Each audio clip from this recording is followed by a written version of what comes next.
Welcome viewers to this series of lectures around Harappan civilization, and over the last few interactions we have been speaking of the settlement pattern of Harappa and trying to make maximum sense of it, trying to understand the logic that probably were at work in deciding as to where Harappans would choose to settle or have cluster of settlements, what could be the regional natural resources that were available to them which propelled them to settle over there, or were there other factors also at work that decided as to where Harappans would settle.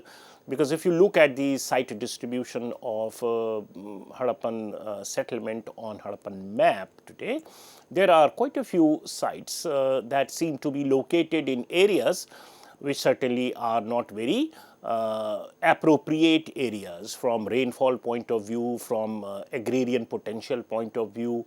So, merely understanding it from agrarian economy or climatic appropriateness for settling down at a particular area might not be advisable. So, one has to look for factors over and beyond that. It could be trade, it could be specific items being procured for consumption of Harappan. That is why they have stationed people over there. It could be some trading outpost, it could be some strategic reason as to why some areas are in areas where they are located, because they are not very hospitable areas. So, these are the points that we discussed in the previous interactions that I had with you, and we have already surveyed in great detail the specific geographical and climatic details of Harappan sites.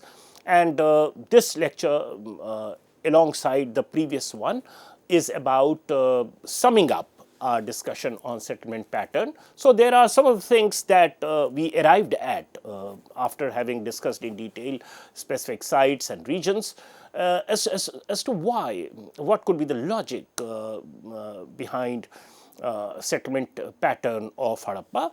And taking this discussion forward, what we also realize that therefore means having discussed the details which you can refer to in our previous lecture, it does not seem to be an easy task to bring new land under cultivation during the Harappan times, as was the case in Mesopotamia or the subsequent Iron Age civilizational expansion towards east.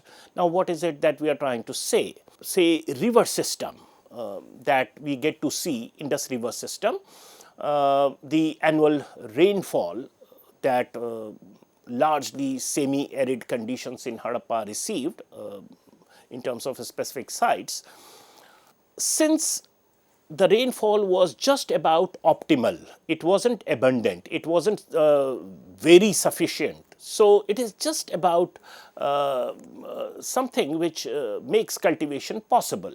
We also know that Harappans had technological limitation in the sense that they are not using iron plowshare. So, they could not utilize the subsoil moisture to the extent that subsequently people started doing in the Middle Gangetic Plain or the Gangetic Plain or Indo-Gangetic Plain during the Iron Age. So, given the technological limitation, it was not easy for the Harappans to go and settle down in new areas which are proximate to the settled areas, like it could have been for the Mesopotamians or subsequently what we get to see even in North India during the Iron Age in the Indo-Gangetic or Middle Gangetic plains as well. Why this? Because of paucity of water, lot of animate resources had to be mobilized to make agriculture operational. So, what it means? It means that you have to depend on irrigational techniques, you have to build canals, channels, to irrigate the field, that requires massive deployment of human labor. And given the fact that particularly in winter months, Indus water level goes significantly down, and therefore the channels which are dug on the surface may not carry any more water. So rabi crops, the irrigation facility for rabi crops might be crippled because of that. And so one had to deploy labor intensive means to irrigate fields. And therefore what I am trying to say here is that unlike Mesopotamia, where it was easy on account of river system, over there, and this is unlike the Indus system, Indus river system. So one has to take note of this, that it wasn't easy to very casually go to some new uninhabited area and settle down in case things become little harsh at the place where you are living in the Harappan times. And that's why Mohenjo-daro as a site gives us instance of repeated efforts to settle down at the same site instead of moving away from and relocating to a new settlement area. And there lies the paradox. What is the paradox? That the plains of the mighty Indus did not offer potential for unlimited agricultural growth.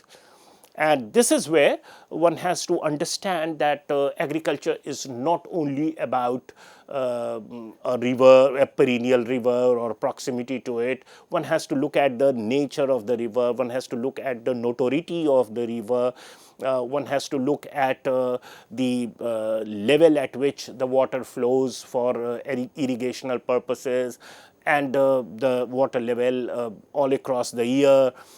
To leverage various kinds of crops that could be grown in one agriculture year and so forth. So given this constraint, what gets highlighted is the possible criticality of mobile pastoralism in the Harappan settlement pattern.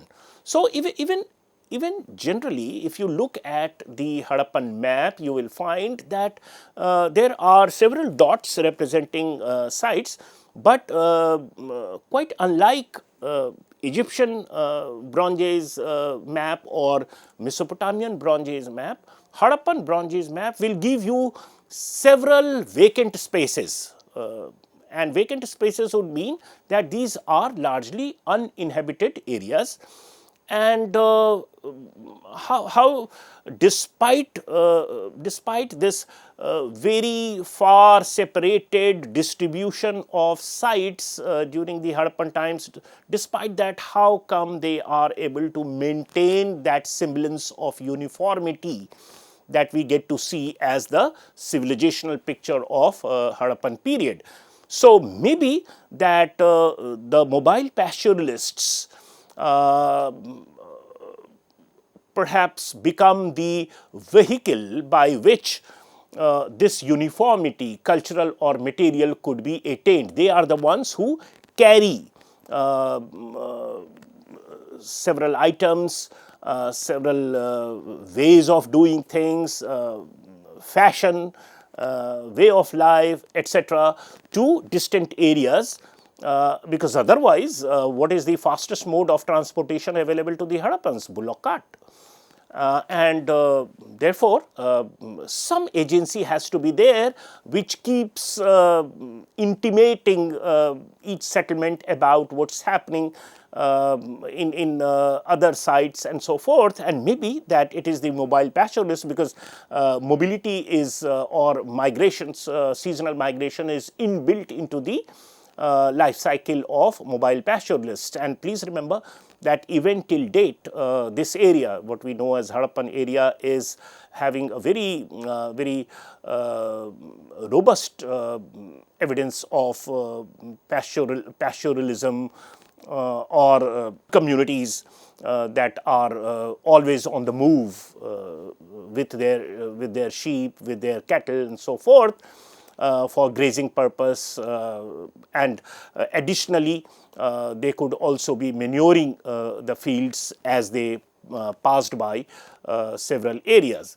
So that is something which we need to take note of, which otherwise gets marginalized in our excessive obsession with the agriculture as the mainstay of Harappan life and so forth. So mobile pastoralism is a possibility in Harappa, particularly in areas Kirtha range to the Indus plains, across the Hakra plains, between Sindh and Kutch, particularly in winters where they come down and for grazing purpose, for their cattle and so forth. So as we discussed earlier, as you can see on your slide, vehicle of uniformity despite sparse urban fraction. So what is urban fraction? Urban fraction is precisely what we discussed earlier, that total number of sites as compared to, with reference to the total area which is under Harappan occupation. So urban fraction of Harappa would be little low as compared to that of Mesopotamia and Egypt, because their sites are far closely located with each other, whereas in Harappa there is vast expanse that separates two sites or several cluster of sites. Interestingly, in Harappa, the bones of cattle outnumber those of sheep or goat at habitation sites. Normally, for the period that we are talking of, the trend happens to be is in reverse. So generally, at any habitation site belonging to the period that we are talking of, sheep and goat outnumber the bones of cattle, but in Harappa it is the other way around. Now, quite a few inferences can be drawn from this, but they are all unverified inferences. But as a matter of fact, these are some of the things that do become coordinates of discussion amongst historians and archaeologists. What it certainly does, however, is that it points towards the diversity in subsistence resources. So this is something that we have been trying to put across, that we should not only be thinking of agriculture, fertility of soil, closeness to river systems and so perennial river system for irrigational purpose and so forth. There are other ways and means by which Harappans were also living their everyday life. So there are other subsistence resources that they are leveraging to good effect during the times that they were living. And in this sense, importance of groundwater in agriculture also assumes importance, because if a particular site is located at a place where perennial sources of water is not very close by, then obviously it is the well irrigation that they have to resort to. And we all know that Harappan towns had so many wells, and they were very much socialized with the idea of underground wells, from which they might be using kinds of techniques to pull out water for irrigational purposes. What a specific technique was used, that we don't know much about. However, since we are talking of the Harappan economy and Harappan subsistence pattern alongside, what we also find is undernourished population, or maybe it is a pointer towards this, because some of the skeletal teeth, bones and skulls have been studied, which indicated some kind of pathological conditions. So maybe that undernourishment was an issue, and this might have to do with the basket of grains that they were consuming. Was it mixed with enough supply of protein or some critical vitamins and so forth? These are the things that historians ponder about.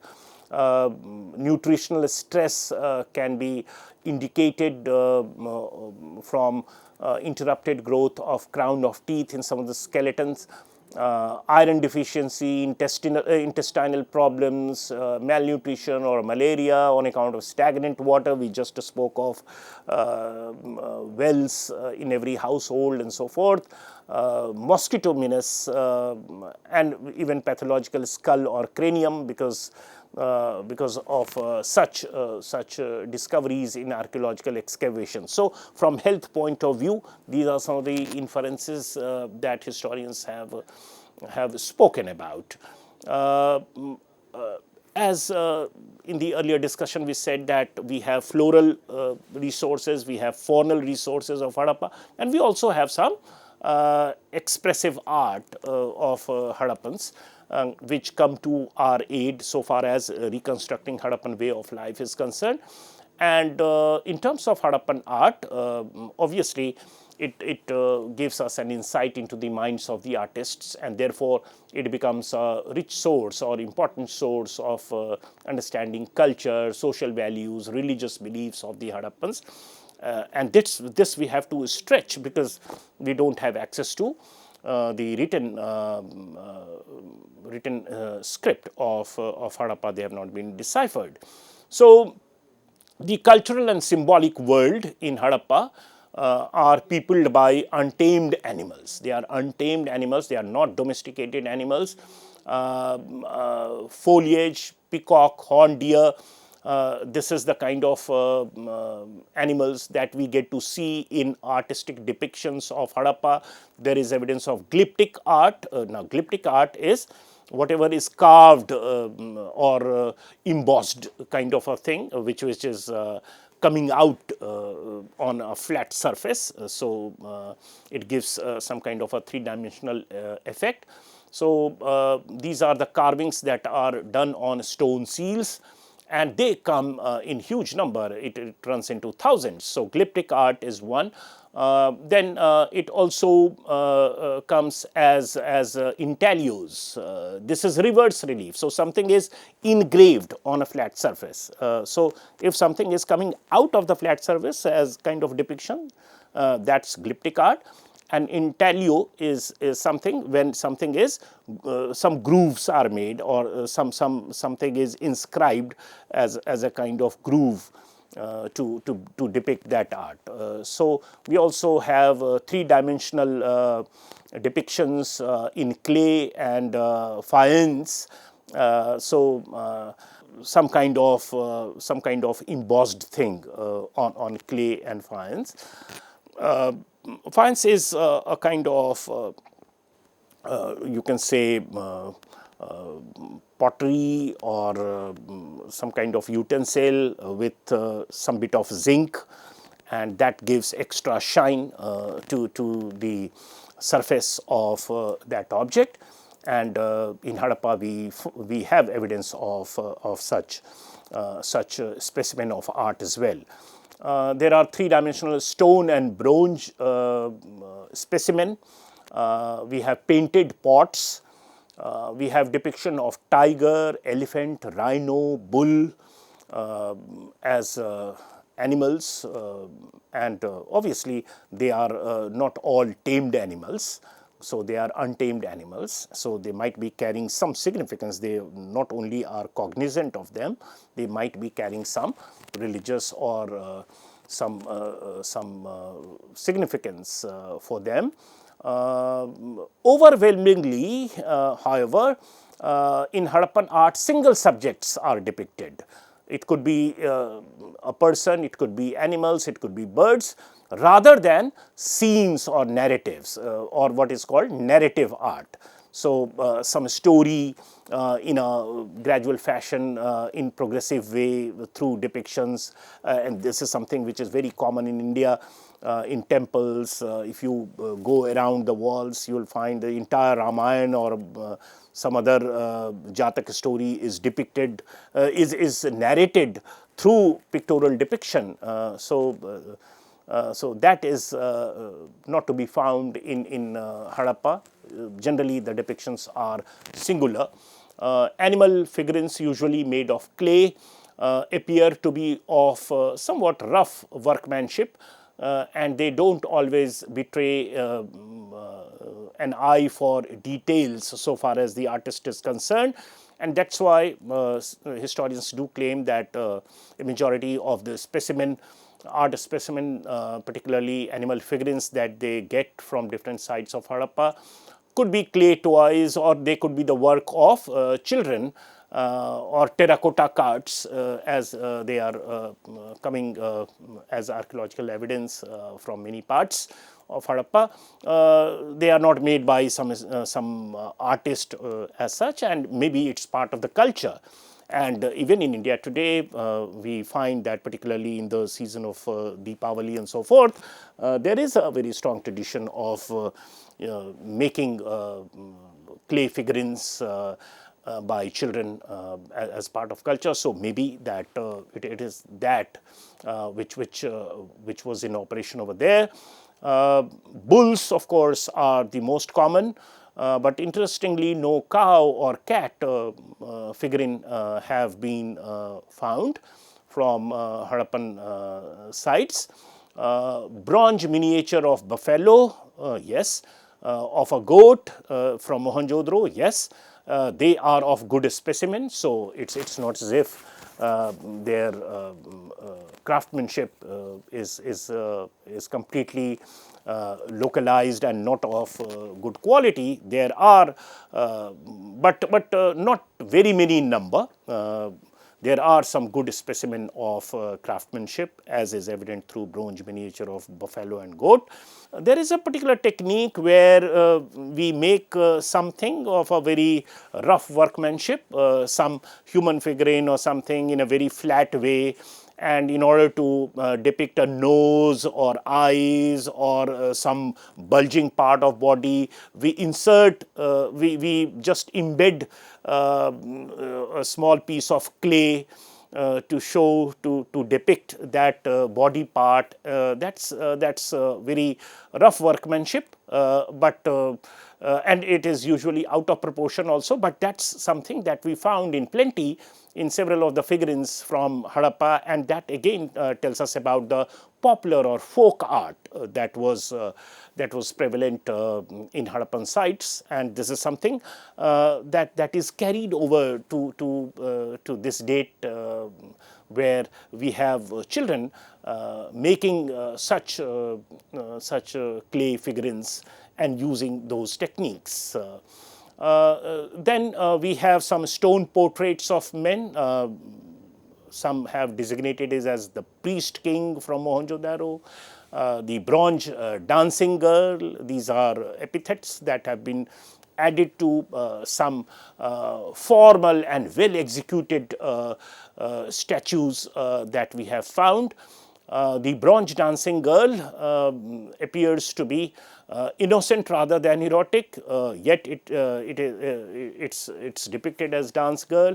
It's 11.5 centimeters in height, and it is cast in lost wax technique. So there is a mold, wax is filled inside, and as bronze, molten bronze is put inside, the wax evaporates, and it is the bronze that takes its place, and once you open the mold, you get the actual specimen of the item. So this is how perhaps bronze dancing girl was made in terms of craftsmanship. Then both male and female figurines are found from various parts of Harappa. Some could be reminding us of the traditions that was very much prevalent in the Neolithic site of Mehergarh, the mother goddess. So female figurines with some exaggerated figures, and that's very usual of agricultural societies to have mother goddesses or female figurines of that kind. It is associated with fertility rituals and so forth. Then we have stone images, usually of soft stones, as soft stones are easy to be worked upon. So steatite, limestone, alabaster, these are the stone materials over which Harappans tended to leave their artistic footprint. These are the stones that they worked on. and they invariably are soft stones, and therefore the tensile strength of the say chisels with which they worked, and please remember that they are not using iron. So that's important, that they could not have used very hard stones to work upon. So that tells us it fits in well with other things that we know about Harappans. Stone carvings of animals more than that of humans, that's a characteristic feature of Harappan civilization. Particularly at Mohenjo-daro, we have composite animals, bull with elephant's trunk and ram's horns. Now, this again is quite common in civilizations across the globe, where composite animals are depicted. 2 stone images of male torso at Harappa, one of red sandstone, one of grey stone, 10 centimeters each. The grey stone specimen, some identify it as a Nataraj, which is of somewhat finer craftsmanship, and so forth. Seal representations, mostly humpless bull with a standard, that is incense stick in front, that's how they are depicted. They are mostly Mesopotamian practice that we get to see over here, and it is not the bos indicus, which is not regarded sacred, which get depicted on the Harappan seals. And these are important things, because when we understand the reasons for the change around 2500 BCE, which led to the modest Neolithic cultures to elevate themselves into a civilizational complex, there could be some influences, although a majority of the traits and food basket are internal to the area, but there could be some influences coming from outside, and there is room for that. So then we have unicorn. One doesn't know whether it's mythical or real. Seals with cult motives, hence religious value. The overall quality is somewhat less than elsewhere compared to Egypt and Iraq, but we have also the variety of expression and exploitation of media for artistic purposes. They are also not very impressive as compared to other Bronze Age civilizations. Stone sculpture is somewhat rare and undeveloped, and the metal work is also not so widely distributed. We have no surviving paintings on walls, and maybe that it leaves room for thinking that they might be using textile designs during the period that has not survived in the archaeological records. So this is what we get to see in terms of the settlement pattern and other details with reference to the floral, faunal and artistic representation of the Harappans. Thank you.